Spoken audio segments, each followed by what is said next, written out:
बोलिए गजानंद भगवान की जय। महाकाल राजा की जय। पार्वती मैया की जय। अथ श्री हरतालिका व्रत कथा।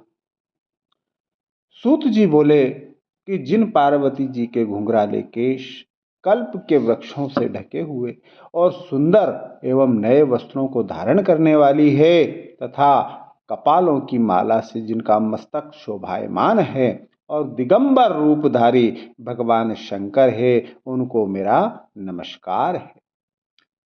कैलाश पर्वत की अति सुंदर विशाल चोटी पर विराजमान भगवान शंकर से गौरी जी ने पूछा कि हे प्रभु, आप मुझे गुप्त से गुप्त किसी व्रत की कथा सुनाइए। हे स्वामी, यदि आप मुझ पर प्रसन्न हैं तो ऐसा व्रत बताने की कृपा करें जो सभी धर्मों का सार हो, जिसके करने से थोड़ा सा परिश्रम हो और फल भी विशेष प्राप्त हो। यह भी बताने की कृपा करें कि मैं आपकी पत्नी किस व्रत के प्रभाव से हुई। हे जगत के स्वामी, आदि मध्य और अंत से रहित आप मेरे पति किस दान अथवा पुण्य के प्रभाव से हुए। तब शंकर जी बोले कि हे देवी, सुनो, तुमसे उस उत्तम व्रत को कहता हूं जो परम गोपनीय है और मेरा सर्वस्व है। वह व्रत जैसे कि ताराओं में चंद्रमा, ग्रहों में सूर्य, वर्णों में ब्राह्मण और देवताओं में विष्णु है। नदियों में जैसे गंगा, पुराणों में महाभारत है, वेदों में सामवेद है और इंद्रियों में मन है। जैसा श्रेष्ठ समझते हैं वैसा ही पुराण एवं वेदों का सर्वस्व इस व्रत को शास्त्रों में कहा है। उसे एकाग्र मन से श्रवण करो। इस व्रत की प्रभाव से ही तुमने मेरा अर्धासन प्राप्त किया है। तुम मेरी परम प्रिया हो, इसी कारण वह सारा व्रत मैं तुमको सुनाता हूं। भादव का महीना हो, शुक्ल पक्ष की तृतीया हो, हस्त नक्षत्र हो, उसी दिन इस व्रत को अनुष्ठान से मनुष्य अपने सभी पाप उसके भस्मीभूत हो जाते हैं। हे देवी, सुनो, जिस महान व्रत को तुमने हिमालय पर्वत पर धारण किया था, वह सब पूरा वृतांत मैं तुमको श्रवण करवाता हूं। तब पार्वती जी बोली कि हे भगवान, वह सर्वोत्तम व्रत मैंने किस प्रकार से किया था, यह सब हे महेश्वर मैं आपसे सुनना चाहती हूँ। तब शिव जी बोले कि हिमालय नामक एक उत्तम महान पर्वत है। नाना प्रकार के भूमि और वृक्ष वहां शोभायमान हैं। अनेक प्रकार के पक्षी भी वहां अपनी मधुर बोलियों से उसे शोभायमान करते हैं एवं चित्र विचित्र मृग आदि पशु वहां विचरण करते हैं। देवता, गंधर्व, सिद्ध, चाणक, गुह्यक प्रसन्न होकर के वहां घूमते रहते हैं। गंधर्वजन गायन करने में मग्न रहते हैं। नाना प्रकार के वैधुर्य मणियां तथा सोने की ऊंची ऊंची चोटियां रूपी भुजाओं से आकाश पर लिखा हुआ दिखाई देता है।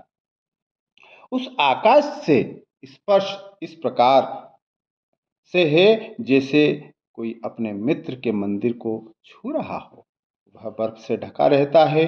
गंगा नदी की ध्वनि से वह सदा शब्दमान रहता है। हे पार्वती, तुमने वहीं बाल्यावस्था में 12 वर्ष पर्यंत कठोर तप किया, अधोमुख होकर केवल धूम्रपान किया, फिर 64 वर्ष पर्यंत पक्के पक्के हुए पत्ते खाए और माघ महीने में जल में खड़ी होकर तप किया और बैसाख में अग्नि का सेवन किया। सावन में अन्न और पान का त्याग कर दिया।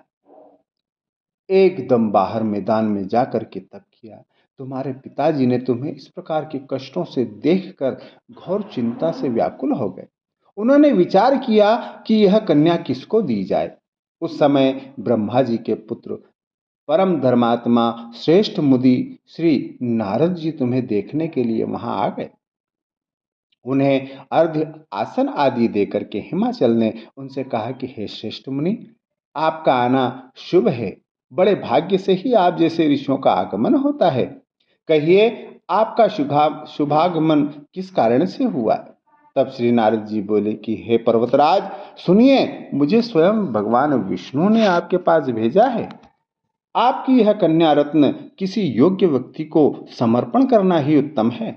संसार में ब्रह्मा, इंद्र, शंकर इत्यादि देवताओं में वासुदेव श्रेष्ठ माने जाते हैं। उन्हें ही अपनी यह कन्या देना उत्तम है। मेरी तो यह सम्मति है। तब हिमालय बोले कि हे देवादिदेव वासुदेव, यदि स्वयं जब कन्या के लिए प्रार्थना कर रहे हैं और आपके आगमन का प्रयोजन भी यही है, तो अपनी कन्या मैं उन्हें दूंगा। यह सुन करके नारद जी वहां से अंतर ध्यान होकर के शंख चक्र गदा पद्म से भूषित भगवान विष्णु के पास पहुंचे हैं और नारद जी बोले कि हे देव, आपका विवाह निश्चित हो गया है। इतना कहकर देव ऋषि नारद तो चले गए और इधर हिमालय ने अपनी पुत्री गौरा से प्रसन्न होकर के कहा कि हे पुत्री, तुम्हें गरुड़ध्वज वासुदेव जी के प्रति देने का मैंने विचार कर लिया है। पिता के इस प्रकार के वचन सुन करके पार्वती अपनी सखी के घर गई और अत्यंत दुखी होकर के पृथ्वी पर गिर पड़ी है और विलाप करने लगी है। उन्हें इस प्रकार से दुखी और विलाप करते हुए सखी ने देखा तो पूछने लगी कि हे देवी, तुम्हें क्या हुआ, क्या दुख है? सब मुझसे कहो और तुम्हें जिस प्रकार से भी सुख हो, मैं निश्चय ही वही उपाय करूंगी। पार्वती जी बोली कि हे सखी, मुझे प्रसन्न करना चाहती हो तो मेरी अभिलाषा सुनो। हे सखी, मैं कुछ और चाहती हूं और मेरे पिता कुछ और करना चाहते हैं। मैं तो अपना पति महादेव जी को वर चुकी हूं। मेरे पिता इसके विपरीत करना चाहते हैं। इसलिए हे प्यारी सखी, मैं अब इस देह का त्याग कर दूंगी। तब पार्वती के ऐसे वचन सुन करके कहा कि पार्वती, तुम घबराओ नहीं। हम दोनों यहां से निकलकर ऐसे वन में पहुंच जाएंगे जिसे तुम्हारे पिता जान ही नहीं सकेंगे। इस प्रकार आपस में राय करके पार्वती जी को वह घोर वन में ले गई। तब पिता हिमालय ने अपने पुत्री को घर में न देख करके इधर उधर खोजना प्रारंभ किया। घर घर ढूंढा किंतु वह कहीं भी नहीं मिली है। तो विचार करने लगे कि मेरी पुत्री को देव, दानव, किन्नर में से कौन ले गया। मैं नारद जी के आगे विष्णु जी के प्रति कन्या को देने की प्रतिज्ञा कर चुका हूं। अब मैं क्या दूंगा? इस प्रकार चिंता करते करते मूर्छित होकर के गिर पड़े हैं। तब उनकी ऐसी अवस्था सुन करके हाहाकार हुए लोग हिमालय के पास पहुंचे और मूर्छा का कारण पूछने लगे। हिमालय बोले कि किसी दुष्ट आत्मा ने मेरी कन्या का अपहरण कर लिया है अथवा किसी काल सर्प ने उसे काट लिया है या सिंह, व्याघ्र आदि ने मार डाला है। पता नहीं मेरी कन्या कहाँ चली गई।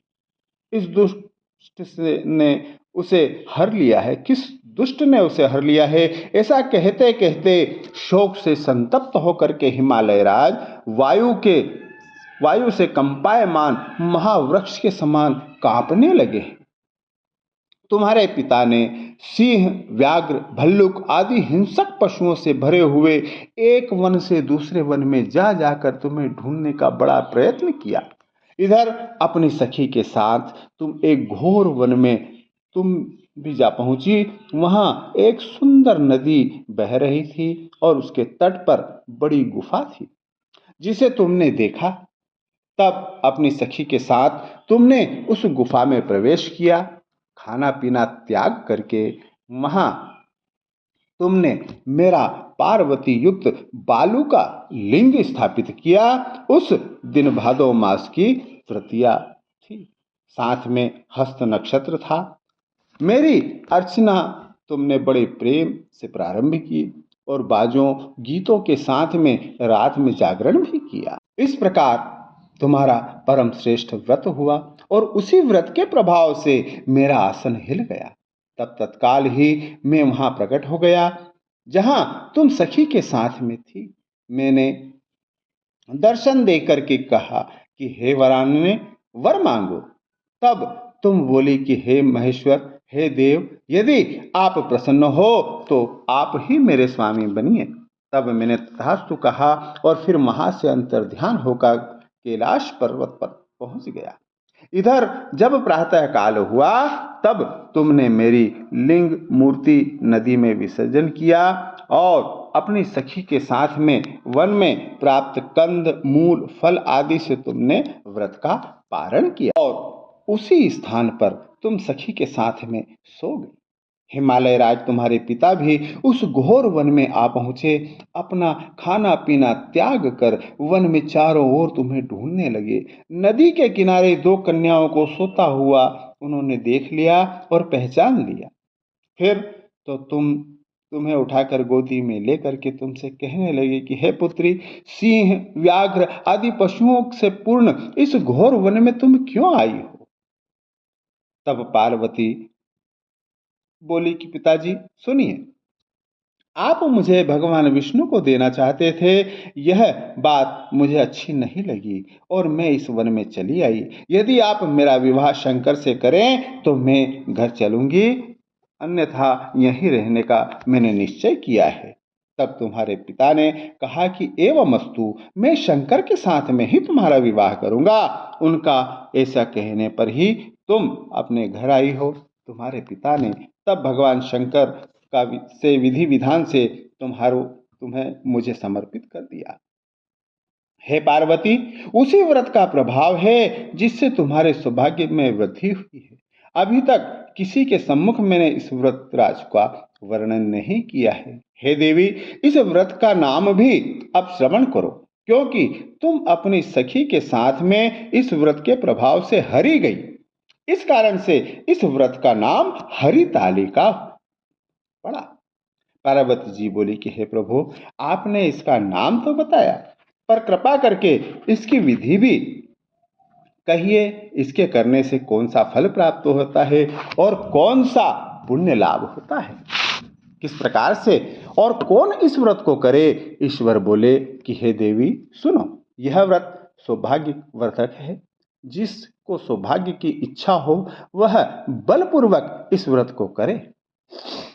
सबसे प्रथम वेदी की रचना करे, उसमें चार केले के खंभ रोपित करे, चारों ओर से बंधनवार बांधे, उस पर वस्त्र बांधे, विविध रंगों से और भी वस्त्र लगावे। उस मंडप के नीचे भूमि को अनेक चंदन आदि सुगंधित जल के द्वारा लीपें, शंख मृदंग आदि बाजे बजावें। वह मंडप मेरा मंदिर है, इसलिए नाना प्रकार के मंगल गीत वहां होने चाहिए।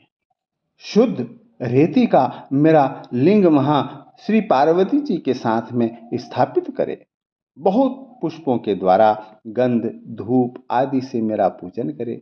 फिर नाना प्रकार के मिष्ठान आदि नैवेद्य समर्पित करे और रात को जागरण करें।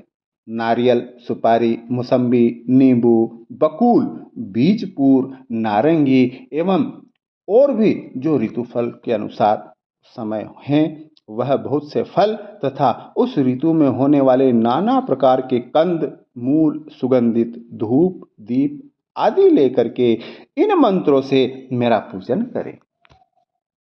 यह मंत्र है शिव, पंचमुखी, शूली, नंदी, भृंगी, महाकाल और गणों से युक्त शंभु, आपको मेरा नमस्कार है। शिवा, शिवप्रिया, प्रकृति सृष्टि हेतु श्री पार्वती जी सर्वमंगल रूपा, शिव रूपा, जगत रूपा, आपको मेरा नमस्कार है।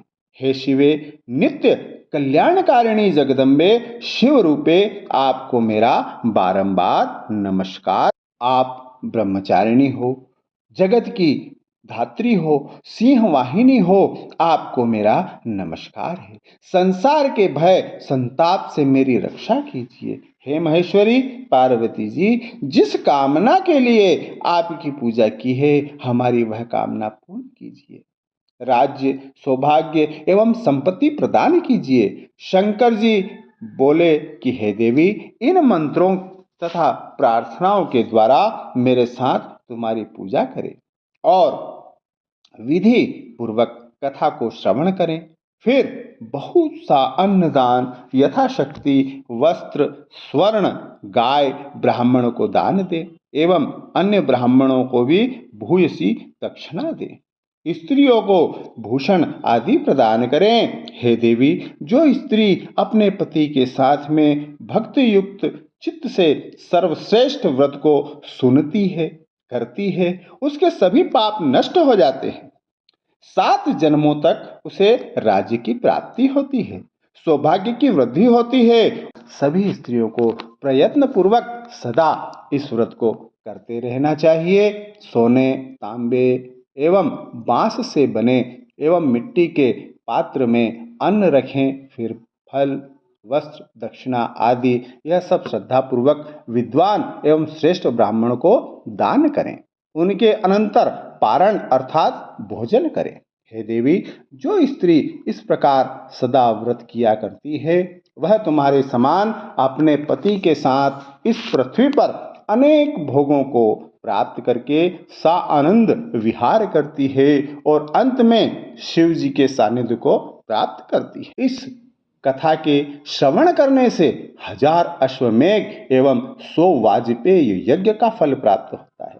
श्री शिव जी बोले कि हे देवी, इस प्रकार मैंने आपको इस सर्वश्रेष्ठ व्रत का महात्म्य सुनाया है, जिसके अनुष्ठान मात्र से करोड़ों यज्ञ का फल प्राप्त होता है। इति श्री भविष्योत्तर पुराणे हरगौरी संवादे हरतालिका व्रत कथा समाप्त। बोलिए महाकाल भगवान की जय, गजानंद जी महाराज की जय, पार्वती मैया की जय।